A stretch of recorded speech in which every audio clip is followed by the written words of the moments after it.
السلام عليكم. النهارده هنعرف ازاي نعمل ابجريد لجهاز ال HP Envy 360 15 DR1007 TX. دلوقتي احنا هنعمل ابجريد للجهاز ال HP اللي قدامنا دون، وازاي نغير له الرامة بتاعته، وكمان ازاي نغير الهارد ديسك، ازاي تستغل الهارد ديسك القديم. نشوف ازاي. الاول احنا محتاجين ايه؟ محتاجين بلاستيكه حاجه خفيفه كده عشان نفتح بيها الكفر. محتاجين مفك بس حجمين مختلفين، الحجم ده اهو، ومحتاجين حجم تاني، حجم بالشكل ده. تمام، دول دي الحاجات اللي احنا هنحتاجها، طبعا بالاضافه للادوات بتاعتنا اللي احنا هنعمل الحاجات بتاعتنا اللي احنا هنعمل بيها ابجريد. زي ما حضرتك شايف كده، ده الجهاز بتاعنا اهو، ادي الوش بتاعه وادي الظهر بتاعه اهو. ان الجهاز ده 360 درجة، يعني بيتفتح 360 درجة. تمام، عشان كلنا نبقى احنا عارفين الجهاز اللي احنا بنستعمله. ادي الظهر بتاعنا اهو، زي ما حضرتك شايف كده. انا عندي كم مسمار؟ 1 2 ده في المقدمة، وفي واحد صغير هنا اهو، وعندي 1 2 3 4 5. نبدأ نفك اهو.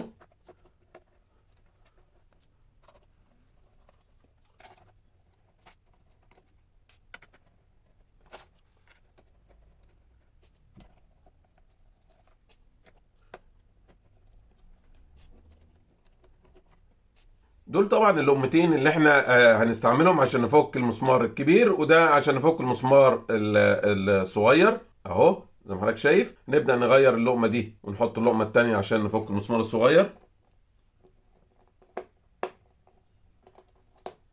نبدأ نفك، ونبدأ من الخلف من هنا كده بالراحة كده قوي من هنا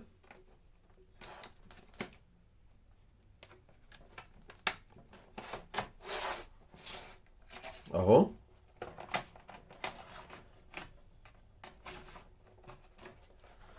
طبعا ما تقلقش حضرتك يعني نحصل له حاجة، لان هو كليبسات، بيبقى عبارة عن كليبسات راكبة اهو.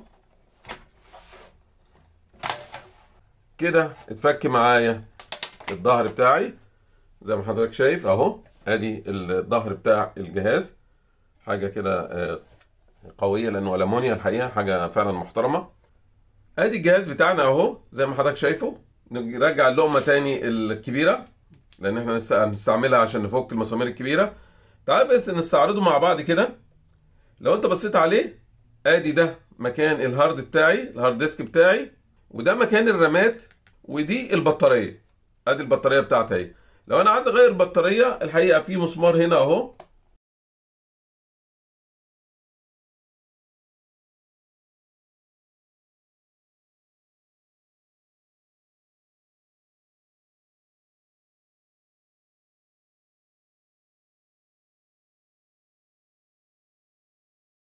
بقوا 5 مسامير عندي. بالراحه كده نبدا نشيل البطاريه بتاعتنا اهي. ادي البطاريه، وحضرتك ممكن تغيرها بمنتهى البساطه.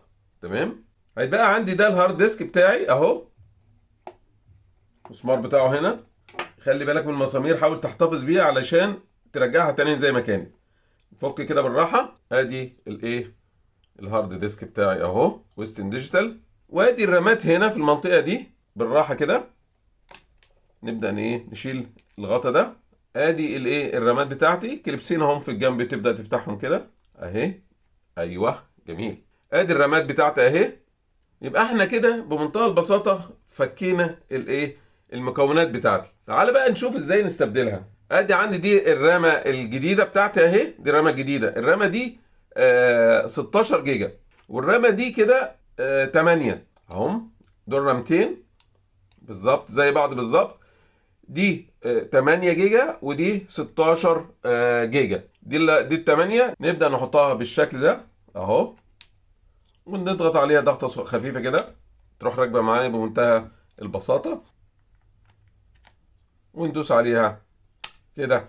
يبقى انا كده عندي رامه 8 ورامه 16. يبقى انا زودت رامه 16 على اللي كانت موجوده. نقفل ده كده. تمام.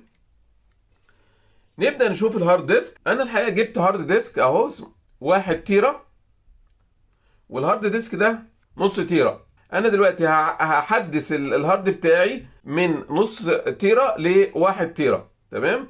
نبدأ ان ايه، نفتح العلبة بتاعتنا اهو.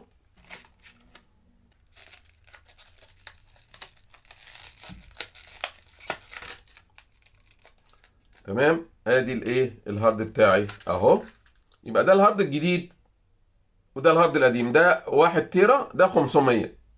بمنتهى البساطة هخلي ده على جنب شوية، لان هقول لك ازاي تستعمله بعد كده. ونبدأ ان ايه، نرجعه تاني زي ما كان اهو. وعندي السوكت بتاعه اهو، السوكت بتاعه هنا اهو، ركبه بالراحة. ونبدأ نربط المسمار بتاعه، مسمار اهو.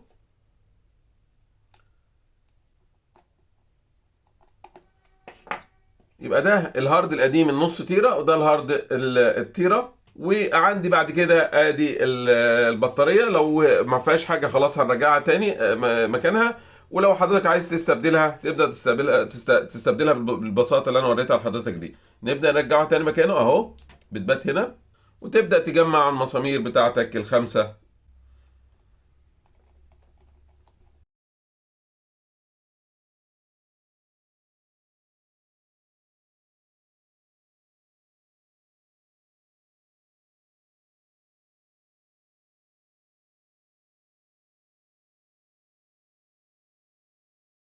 حضرتك خلصت كده تمام.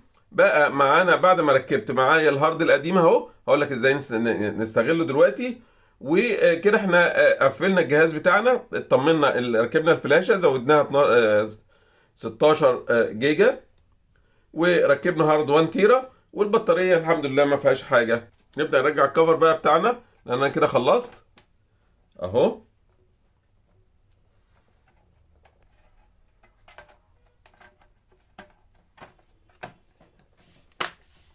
طبعا نبيت الكليبسات بتاعتنا، اضغط عليه حضرتك ما تقلقش، مفيش مشكله فيه. وابدا بمنتهى البساطه بقى رجع المسامير تاني زي ما كانت.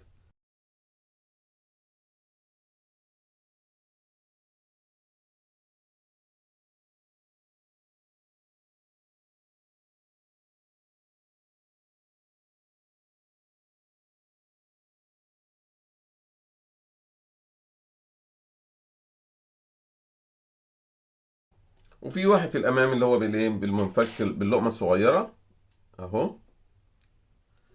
نرجعه تاني مكانه كده. يبقى احنا عملنا ابجريد للجهاز بتاعنا. دي بقى اعمل بيها ايه؟ اقول لك تعمل بيها ايه. الحقيقه جبت ام 2 كيس، ام 2 كيسه للهارد ده ام 2. نبدا نفتحها مع بعض اهو.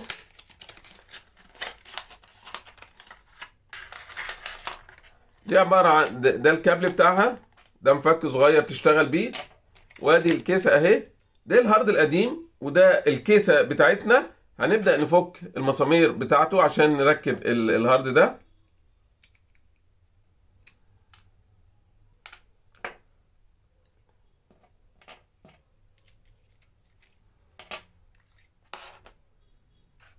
كده بعد ما فكيتها، قبل ما اركب ده كده نفك الجزء المسمار ده. تمام. ونبدا نبيت الفلاشه الهارد ديسك بتاعي اهو. نرجع تاني الصاموله دي كده اهو. ونبدا نقرط على المسمار ده. يبقى ده كده كيسه للهارد بتاعي. نرجعه تاني مكانه اهو. نربط الظهر بتاعي.